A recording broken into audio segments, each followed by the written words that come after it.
As arritmias, elas basicamente se dividem em taquiarritmias e bradiarritmias, entendendo que o coração tem uma frequência cardíaca média entre 60 e 100 batimentos por minuto, às vezes um pouco menos, 50, para aquelas pessoas que são, principalmente aquelas pessoas que são atletas, em torno de 50 a 100. Acima de 100 batimentos por minuto no basal já indica algum tipo de alteração, a gente chama de taquicardia. E frequências abaixo de 50 ali, bradicardia. Quando é só aceleração do coração, às vezes a pessoa está com palpitação, batedeira no coração, mas às vezes é só aceleração, às vezes é só taquicardia, 115, 120 de frequência. Isso não necessariamente indica arritmia cardíaca. Às vezes por questão de estresse, de ansiedade, de às vezes estar com alguma infecção, ou estar com alguma anemia, ou estar com desidratação, tudo isso às vezes pode, a frequência está um pouco acelerada e está tudo bem. Isso não necessariamente é uma arritmia grave e muitas vezes você tem que tratar a causa básica ali. O que está causando essa taquicardia? Tratar a ansiedade, tratar o sangramento, se for uma anemia, tratar a causa, infecção, por aí vai. Mas existem as arritmias, né, em que o coração começa a bater de forma muito elevada,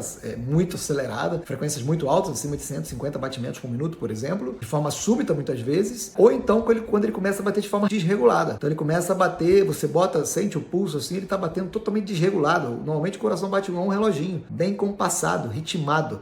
E nesse caso ele está batendo todo descompassado, todo cheio de alteração. Ou às vezes ele está batendo igual um reloginho e de repente ele dá uma estropeçada, dá como se tivesse umas arritmias. Aí sim, o exame que a gente faz a avaliação é o eletrocardiograma, né? Que a gente vai fazer a avaliação consultório, no pronto-socorro, mas muitas vezes na hora a pessoa não está apresentando a arritmia. Ela apresentou em casa, mas chegou no hospital já não está mais com arritmia. E aí, nesse caso, tem que fazer uma investigação, às vezes fazer até um Holter. O que é o Holter? É um exame como se fosse um eletrocardiograma de 24 horas. É um exame que vai tentar monitorar durante 24 horas ali o ritmo cardíaco da pessoa para tentar identificar que tipo de arritmia, a extensão da arritmia, a frequência da arritmia, a frequência média que esse paciente está apresentando, que essa pessoa está apresentando em 24 horas. E a partir desse exame a gente consegue traçar condutas ali. Uma coisa interessante também de comentar, em jovens que fazem uso de álcool, muitas vezes mistura com energético, isso também às vezes é o motivo, se a pessoa tem uma predisposição, para desencadear uma arritmia aguda que pode ser grave. Então, essa combinação de álcool com energético, ou também esses vape aí com álcool, tudo isso aí,